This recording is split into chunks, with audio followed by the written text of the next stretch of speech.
昨天凌晨我们地平线5也是完成了农历新春版本的更新啊，应该是14个 G 左右 PC 版本啊。那其中最引人注目的点啊，就是我们游戏内更新了一大堆国产车啊，有新车也有很多对我们中国人玩家特别有意义的经典车辆复刻啊。那首先就是我们进到这个游戏车展车辆套件这边看到有一个新的车包是中国福星车包繁体是中国幸运星车包一样进去看一下，一共是4辆车分别是领克05+22款的，还有是23款的 AMG Cyberster 对吧？一辆概念款的一辆超跑电动小超跑桑塔纳是吧？没想到桑塔纳竟然有2012款，这也是最后一代的经典款桑塔纳了没想到我们竟然在游戏中能玩到如此经典的这个童年回忆是吧？50宏光 mini EV 马卡龙也是最近非常火的一辆电动小车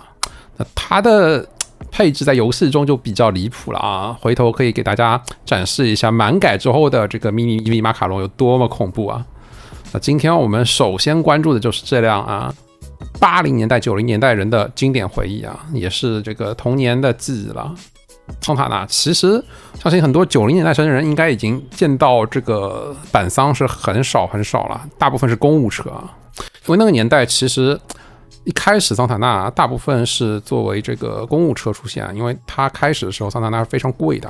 接近20万元的一辆 B 级车，大部分家庭是很难负担得起的，买得起呢基本上都是土豪了，万元户那等大家都已经普遍看得到这辆桑塔纳的时候，它大部分已经是在作为出租车还有公务车使用那普通家庭其实并没有这么多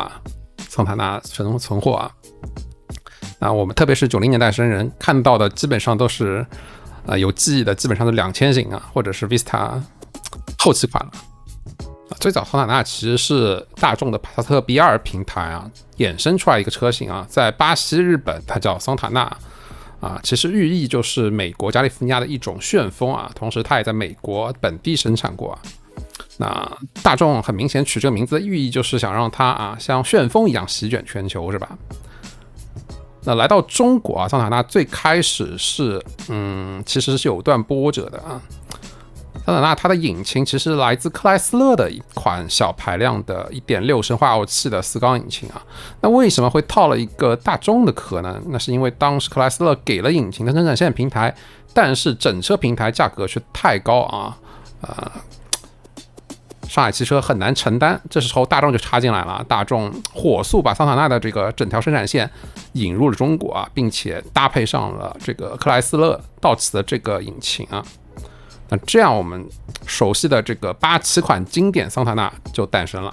最早应该是84年开始生产一直是最早的经典款，一直生产到了90年代初然后是不停的换代革新那一开始是有2个版本一个是 1.6 升4缸8气门的化油器引擎最大功率64千瓦最大扭矩128牛米还有一款是 1.8 升的4缸化油器，最大功率是70千瓦2款发动机都是4速手动变速箱，然后前置前驱当时最早其实桑塔纳价格还是比较昂贵的接近20万的一台 B 级车基本上只有政府机关然后公务员会使用它，然后逐步的普及到千家万户中我印象中看到更多的还是对吧公务车还有出租车比较多一点其实这个印象已经有点模糊了，因为做它的机会已经太久远了依稀只记得它那个手摇玻璃窗这车其实也是手摇的，我记得12款应该是电动的了，它这款还是保留了这个手摇的风格，我也是挺惊讶的。而且这个对吧经典的人造革的这个硬皮塑料对吧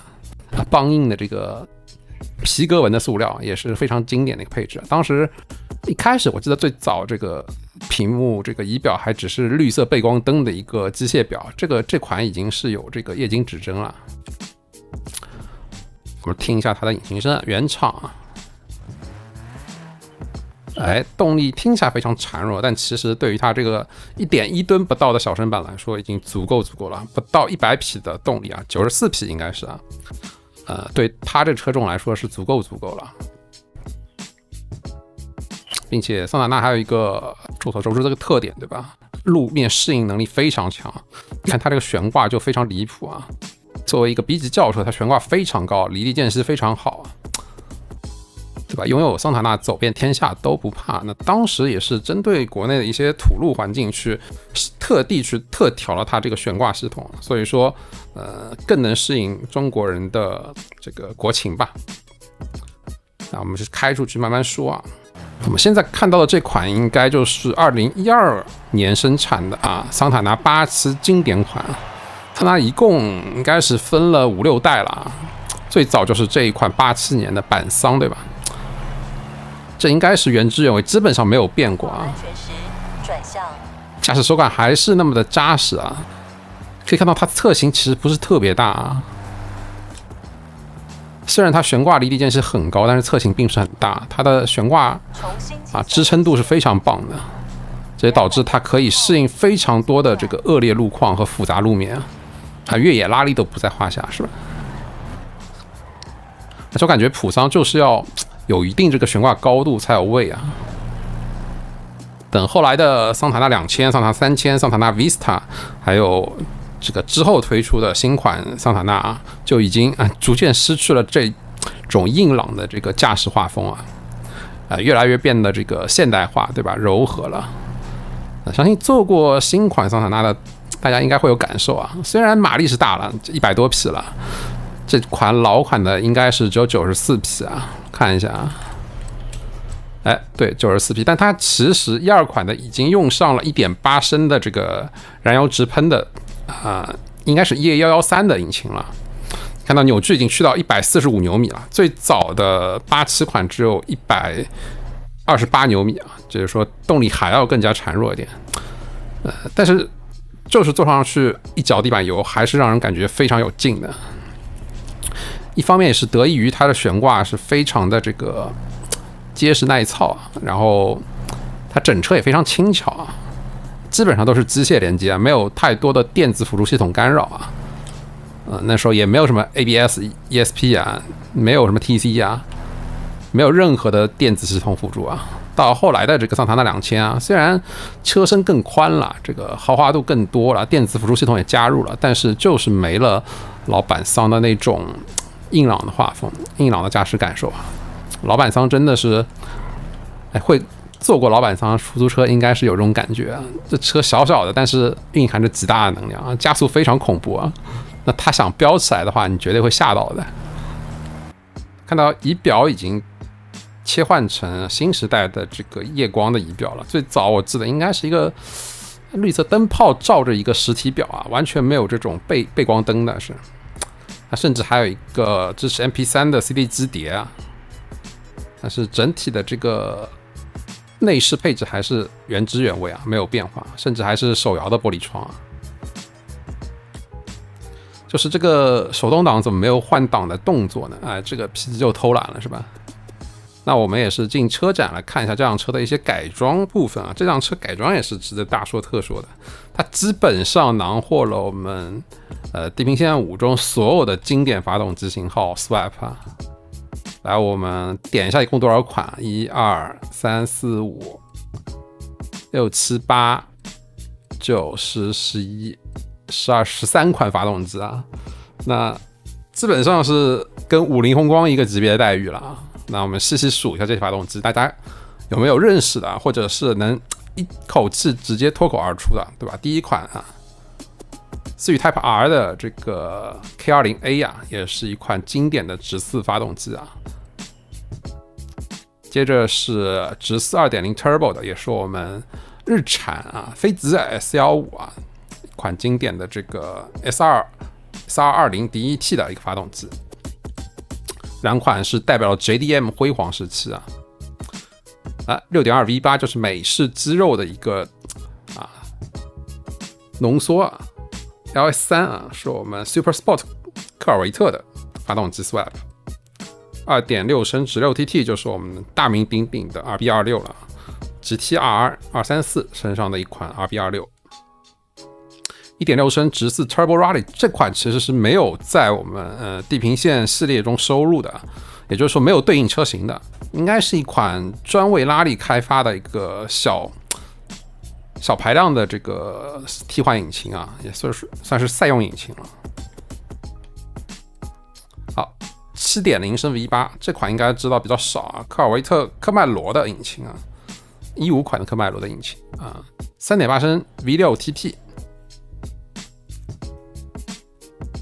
这是我们对吧？日产 GTR 战神的引擎啊。那这款就比较特别了，我也是粗略的认为它就是这个二狗子啊 2JZ 啊，但是其实不是啊，它应该是后来查了一下，它应该是 RB30 啊，也就是说 Holden、Commodore 上面还有这个 Skyline R311 上面的那一款啊，直六 3.0 升引擎，因为玩家也去深度对比了一下那些漂移赛中使用的这个2JZ 啊，其实引擎这个匹数和这个配备的这个涡轮跟它并不匹配，而且声音也是不匹配的，它是更接近于 RB30 的，应该是 PG 随便录了一台这个赛用的 RB30， 然后就扔进去了，也是在游戏中没有对应车型的一个引擎啊。接着是 3.5 升 V8 TT 啊，这个引擎就比较离谱了，是 GTE 系列赛中的日产 R390 的这个赛用引擎啊。4.8 升 V10 啊，应该是脱口而出对吧 ？LFA 的引擎啊，我也不知道为什么这个普桑能塞进 LFA 的引擎啊。虽然这引擎声音是非常好听，但觉得跟普桑还是不是特别搭啊。Racing V12 对吧？经典的这个法拉利这个 F50 GT 啊。